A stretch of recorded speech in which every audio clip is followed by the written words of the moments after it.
बिस्मिल्लाहिर्रहमानिर्रहीम। इस्लामाबाद के लिए निकल रहा हूं। फिर से मेरी अदालत में पेशियां हैं। निकलने से पहले दो बातें करना चाहता हूं। सबसे पहले ISPR ने बयान दिया है कि इदारे की तौहीन कर दी, फौज की तौहीन कर दी, कि एक ऑफिसर का नाम ले दिया, इंटेलिजेंस ऑफिसर का, जिसने 2 दफा मुझे कत्ल करने की कोशिश की। ISPR साहब, जरा मेरी गौर से बात सुनो।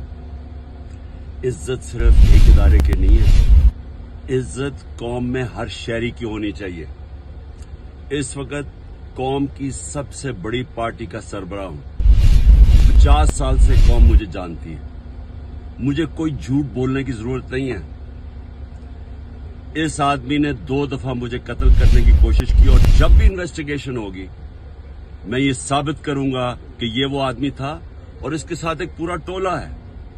और इसके साथ कौन है वो भी सब कौम को पता है। आज सोशल मीडिया के जमाने में सबको पता है वो कौन है। सवाल मेरा ये है कि क्या एक मुल्क का एक्स प्राइम मिनिस्टर, क्योंकि इस आदमी का नाम आ गया, मैं अपना FIR नहीं कटवा सका?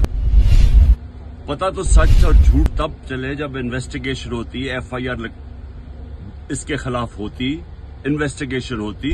अगर ये बेकसूर था, सामने आ जाना था। इतना ताकतवर शख्सियत कि मैं एक्स प्राइम मिनिस्टर, अपनी पंजाब की हुकूमत होते हुए हम इन्वेस्टिगेशन FIR में इसका नाम नहीं दे सके। उसके बाद पंजाब की हुकूमत की JIT 2 पुलिस ऑफिसर ने, जिन्होंने इसके कहने पे रिकॉर्ड किया था उसकी स्टेटमेंट्स, नवीद शूटर की,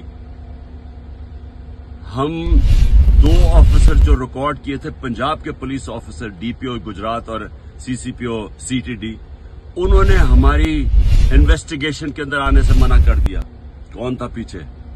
कौन इतना ताकतवर था? उसके बाद